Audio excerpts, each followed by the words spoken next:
Hello friends, আমি Siddharth. Simple life চ্যানেলে আপনাদের সকলকে স্বাগত জানাই। আজকে আমরা যে বিষয়টি নিয়ে আলোচনা করব তা হলো ত্বকের সৌন্দর্য, অর্থাৎ ত্বকের লাবণ্যময়তা কীভাবে আমরা বজায় রাখব। তো প্রথমেই বলে রাখি যে আমাদের মানবদেহের সবচেয়ে বড় অঙ্গ হলো এই ত্বক বা চামড়া বা স্কিন, যাই বলেন না কেন। এই ত্বক আমাদের বয়স বৃদ্ধির সঙ্গে সঙ্গে, শরীরের যত বয়স বৃদ্ধি পায় তত এই ত্বকেরও বয়স বৃদ্ধি পায়, ত্বক বুড়িয়ে যায় আর কি। যেমন একটা উদাহরণ দিলে আপনারা ভালো বুঝতে পারবেন। যেমন দেখবেন, আমরা যদি কোনো একটা বাচ্চা ছেলে বা বাচ্চা মেয়ে বা অল্প বয়সী যুবক যুবতীদের আমাদের যদি চামড়া যদি টান দিয়ে ছেড়ে দিলে দেখবো যে সেই চামড়া খুব তাড়াতাড়ি ঠিক আগের অবস্থায়, আগের জায়গায় ফিরে আসে। এটা হচ্ছে কী জন্য হয় না, ত্বকের ইলাস্টিসিটি, ফ্লেক্সিবিলিটি জন্য হয়। যে অল্প বয়সী ছেলে মেয়েদের কী হয়, ত্বকের ফ্লেক্সিবিলিটি, ইলাস্টিসিটি ভালো থাকে, বেশি থাকে, তাই ত্বক ঠিক টান দিয়েও ছেড়ে দিলে আগের অবস্থায় ফিরে আসে। আবার একই রকমভাবে দেখবেন যে কোনো বয়স্ক ব্যক্তি, বয়স বেড়ে গেছে এরকম বয়স্ক মানুষদের কোনো ব্যক্তির চামড়া ধরে যদি টান দেন, টেনে যদি ছেড়ে দেন, দেখবেন যে তাদের চামড়া অল্প বয়সীদের মতো অত তাড়াতাড়ি আগের অবস্থায় পৌঁছাচ্ছে না। তার কারণ তাদের চামড়া বুড়িয়ে গেছে, তাদের চামড়ার বয়স বেড়ে গেছে আর কি। তো এছাড়াও ত্বকের বয়স বাড়ার আরও একটা লক্ষণ বোঝা যায় আর কি, যেটা হচ্ছে রিঙ্কেল আসা, স্কিনের মধ্যে যে ভাঁজ পড়ে যাওয়া, চামড়ায় বা ত্বকে বলিরেখা দেখতে পাওয়া, এইগুলো হচ্ছে ত্বকের বয়সের কারণে, বয়স বৃদ্ধির কারণে হয়, ত্বক বুড়ি যাওয়ার কারণে হয় আর কি। তো প্রাকৃতিক নিয়ম, যত আমাদের বয়স বৃদ্ধি হবে ত্বক ত্বকও ত্বকেরও বয়স বাড়বে, ত্বক ড্যামেজ হবে, ত্বক বুড়িয়ে যাবে। তো এটা তো আমরা আটকাতে পারবো না।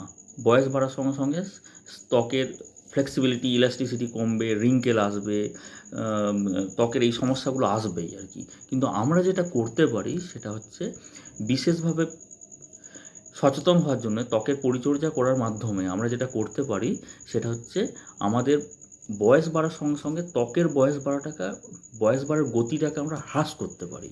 অর্থাৎ ত্বকের বয়স বৃদ্ধিটাকে আমরা স্লো করতে পারি, এটুকুই আমরা করতে পারি। আচ্ছা, ত্বকের যে বয়সটা আমরা বয়স বৃদ্ধিটা স্লো করব, হ্রাস করব, সেটা করতে গেলে আমাদের কী করতে হবে? ত্বক পরিচর্যা করতে হবে। ত্বক পরিচর্যা বলতে বিশেষ কিছু করতে হবে না, কয়েকটা বেসিক জিনিসে ধ্যান দিলেই আপনার ত্বক ভালো থাকবে। কী সেগুলো? যেমন প্রথম হচ্ছে পর্যাপ্ত জল পান করা। একজন প্রাপ্তবয়স্ক মানুষের প্রত্যেক দিন 3 থেকে 4 লিটার জল পান করা উচিত। সেটা তার শরীরের জন্য যেমন ভালো, তার ত্বকের জন্যও খুবই ভালো আর কি। তো কারো যদি বিশেষ কোনো রোগ জ্বালা থাকে, ডাক্তারের নিষেধ থাকে, যেমন কিডনির সমস্যা বা আরও কিছু সমস্যা আছে, শরীরের সমস্যা থাকলে সেক্ষেত্রে আলাদা ব্যাপার, তাদের ক্ষেত্রে অতটা জল পান করা হয়তো ঠিক হবে না। কিন্তু সাধারণ ক্ষেত্রে আর কি, সাধারণ আমাদের সকলের ক্ষেত্রে আর কি, প্রত্যেক দিন আমাদের ত্বককে সিক্ত রাখার জন্যে, ত্বককে ভালো রাখার জন্যে 3 থেকে 4 লিটার আমাদের প্রত্যেক দিন জল পান করতে হবে। দ্বিতীয়ত কী করতে হবে না, আমাদের ফ্রেশ শাকসবজি, ফ্রেশ ভেজিটেবল, ফ্রুট, এগুলো আমাদের প্রত্যেক দিন খেতে হবে আর কি। যেমন স্যালাড আকারে খেতে পারেন, সবজি রান্না করে, যে কোনো ফল খেতে হবে বলতে আপনাকে যে বাইরে থেকে খুব দামি ফল কিনে এনে খেতে হবে সেগুলো নয়। বাড়ির আশপাশে যে ফলগুলো পাওয়া যায়, সে আম হোক, পেয়ারা হোক, কলা হোক, যে কোনো ধরনের ফল খেতে পারেন। এই ভেজিটেবল, শাকসবজি, ফল, স্যালাড, এগুলোর মধ্যে কী হয় না, ভিটামিন সি এবং অ্যান্টিঅক্সিডেন্টটা অনেক বেশি পরিমাণে থাকে, যেটা আমাদের ত্বককে অনেক স্কিনকে ইউথ রাখতে সহায়তা করে। তাহলে প্রথমত বললাম জল পান করার ব্যাপার, পর্যাপ্ত জল পান করতে হবে। দ্বিতীয়ত হচ্ছে ভেজিটেবল, ফ্রুটস, স্যালাড, এগুলো রেগুলার খেতে হবে।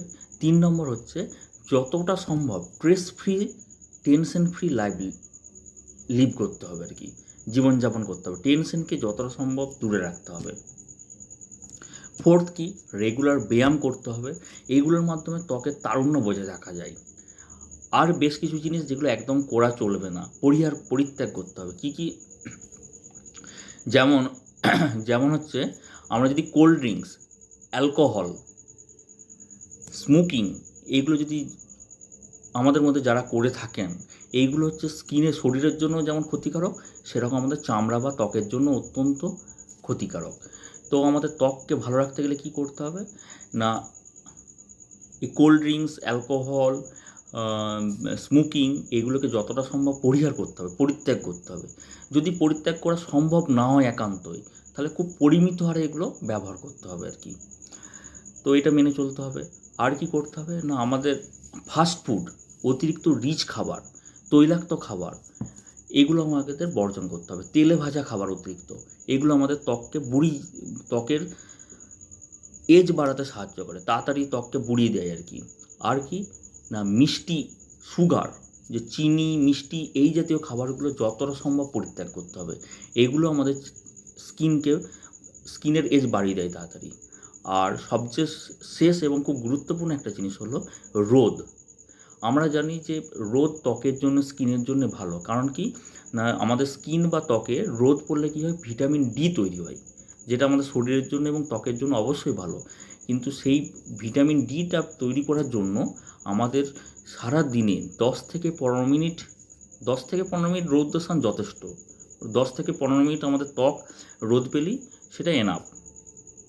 কিন্তু তার বেশি যদি রোদ আমাদের ত্বক পায় বা স্কিনের উপর পড়ে বেশি রোদ, তাহলে কী হবে না, তখন আমাদের স্কিনের ড্যামেজ করবে, স্কিনের এজ বাড়িয়ে দিবে। আমার তখন বলিরেখা, রিঙ্কেল, স্কিনের র্যাশ, এই ধরনের সমস্যাগুলো অতিরিক্ত দেখা যাবে এবং ত্বকের ফ্লেক্সিবিলিটিও নষ্ট হতে থাকবে আর কি।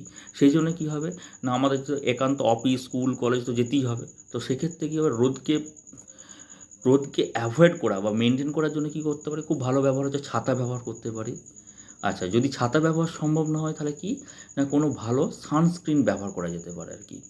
তো এইগুলো মেনটেন করলেই, যেগুলো বললাম, এইগুলো যদি আমরা পরিচর্যা করি, মেনটেন করি, ত্বকের ক্ষেত্রে একটু বিশেষ যদি ধ্যান দিই, তাহলে আমাদের ত্বকের যে বুড়ি যাওয়া, স্কিনের যে এজিং প্রসেস, সেটাকে আমরা হ্রাস করতে পারবো এবং আমরা দীর্ঘদিন আমাদের তারুণ্যতা, ত্বকের লাবণ্যময়তা, উজ্জ্বলতা ধরে রাখতে পারবো।